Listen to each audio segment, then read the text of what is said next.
तो हे दोस्तों, welcome to my channel. मैं हूं प्रवीण और मैं आज बात करने वाला हूं कि जो भी भाई लोग इंडिया से जापान आ रहे हैं, ठीक है, जो भी शेफ़ लोग, हमारे कुक शेफ़ जो भी वहां से जापान आ रहे हैं, उनके रिलेटिव मैं आज एक वीडियो बना रहा हूं कि फ़ोन करके पूछते रहते हैं कि भाई वहां पे कैसा है, क्या है। तो आप लोग अपने दिमाग में एक चीज़ लेके चलें कि जैसे इंडिया में होता है कि आपने एक ही डिपार्टमेंट लेके चलना है, या फिर मतलब एक तंदूर भी देख लिया किसी ने, जैसा कोई इंडियन का बंदा है तो तंदूर भी थोड़ा बहुत उसको आ जाता है। तो वो मतलब ऐसा नहीं है यहाँ पे। यहाँ पे क्या है कि सब काम सीखना पड़ता है और सब काम करना पड़ता है। यहाँ जो मालिक से लेकर, अगर किसी का मालिक छोटा रेस्टोरेंट है तो वो मालिक भी काम करता है साथ में। तो ये सारे लोग मिलके, जो दो तीन लोग होते हैं, ज़्यादा यहाँ पे किचन में हो गया, और होटल मतलब एक रेस्टोरेंट के अंदर ज़्यादा आदमी होते नहीं हैं, 2 से 3 आदमी होते हैं, और 2 से 3 आदमियों को ही हैंडल करना होता है पूरा।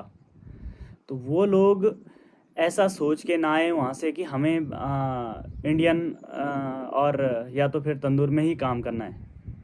यहाँ पे सब कुछ करना पड़ेगा, A to Z, है ना। जो बोलते हैं ना, गटर से लेकर शटर तक सब कुछ देखना पड़ेगा यहाँ पे। तो वो लोग कान खोल के सुन ले भाई लोग कि यहाँ पे आ रहे हो आप, तो अब यहाँ आने के बाद ना पछताएं।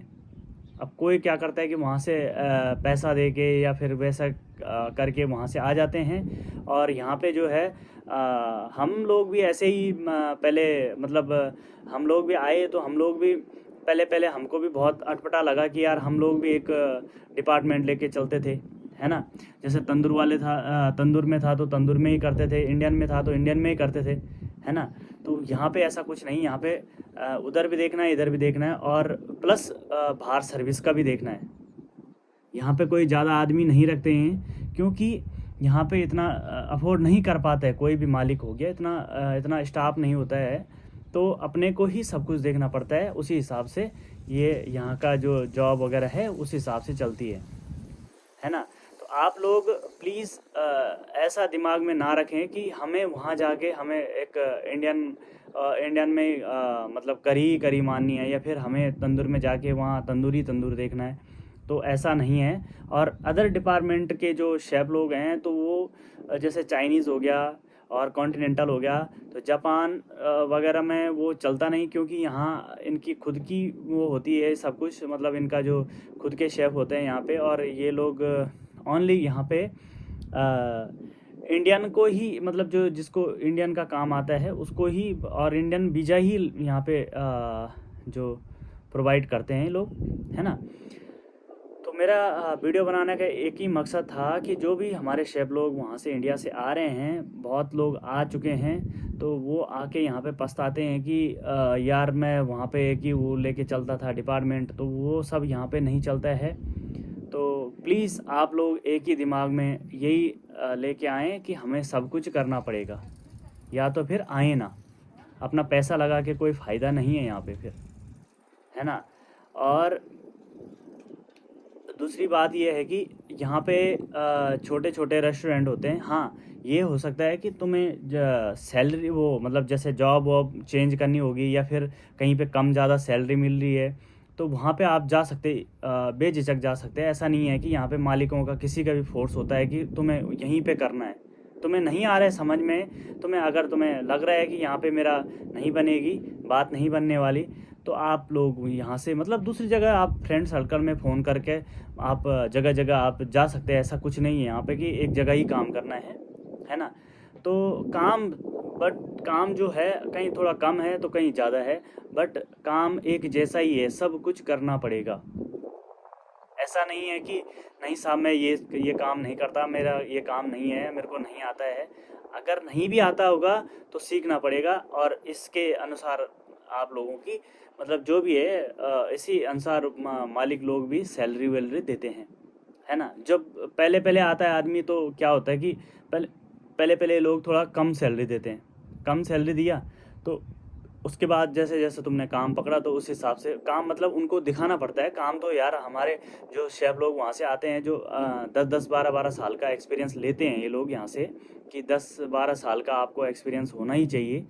तो उसके अकॉर्डिंग जो भी लोग वहाँ से आते हैं, तो ऐसा तो है नहीं कि वो लोगों को काम नहीं आता होगा, लेकिन एक हो जाता है ना कि आदमी अपने डिपार्टमेंट में फंसा पड़ा रहता है, तो वो दूसरे डिपार्टमेंट में मतलब उतना ध्यान नहीं दे पाता है। तो वो जब उसको वो करने की बारी आती है या फिर किसी की छुट्टी निकालने की बारी आती है, तो उस समय उसको प्रॉब्लम झेलनी पड़ती है।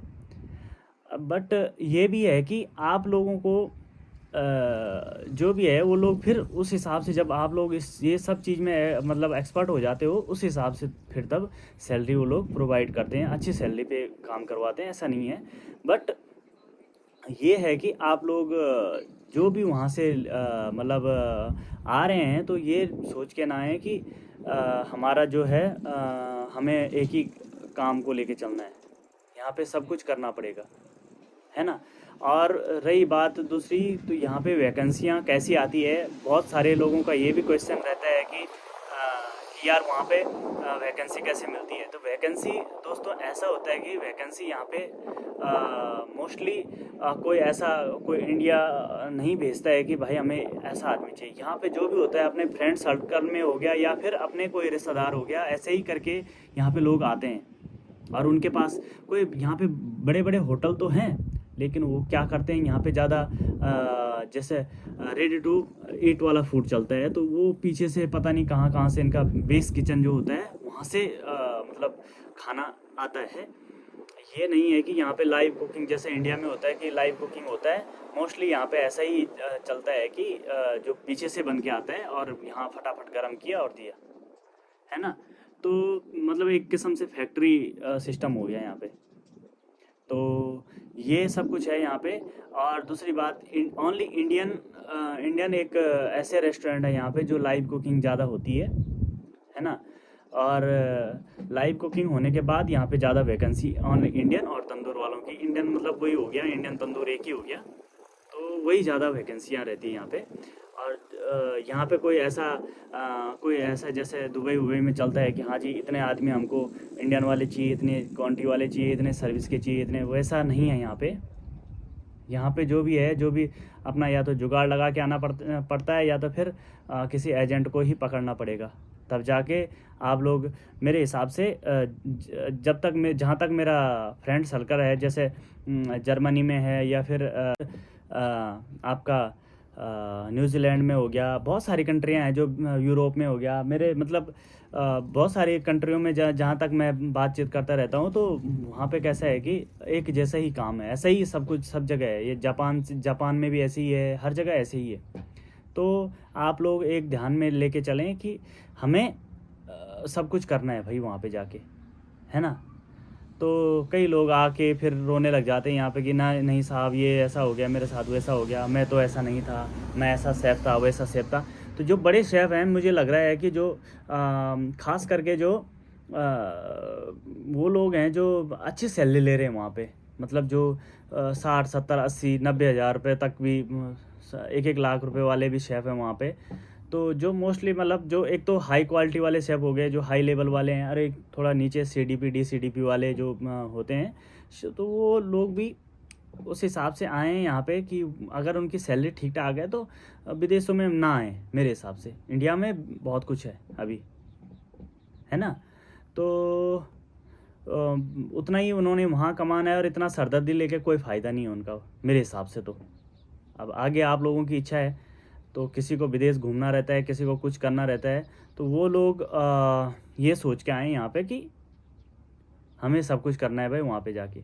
तो बाकी अगली वीडियो में मिलता हूँ आपको जल्दी ही। तो तब तक के लिए चैनल को जो है सब्सक्राइब ज़रूर करें दोस्तों। और सभी होटलियर भाइयों से मेरा अनुरोध है कि मैं इस चैनल पे कुछ ना कुछ ऐसे मतलब एक्टिविटी डालता रहता हूँ कि कभी मतलब यहाँ के ब्लॉग के बारे में, या फिर आप लोगों को कुछ बात बताने के लिए जो पूछते रहते हैं, तो मैं इस चैनल पे डालता रहता हूँ।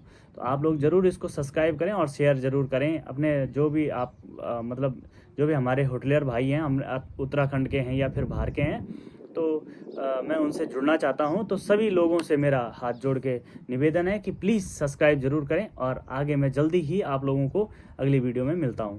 तो तब तक के लिए बाय बाय, नमस्कार, जय हिंद, जय उत्तराखंड।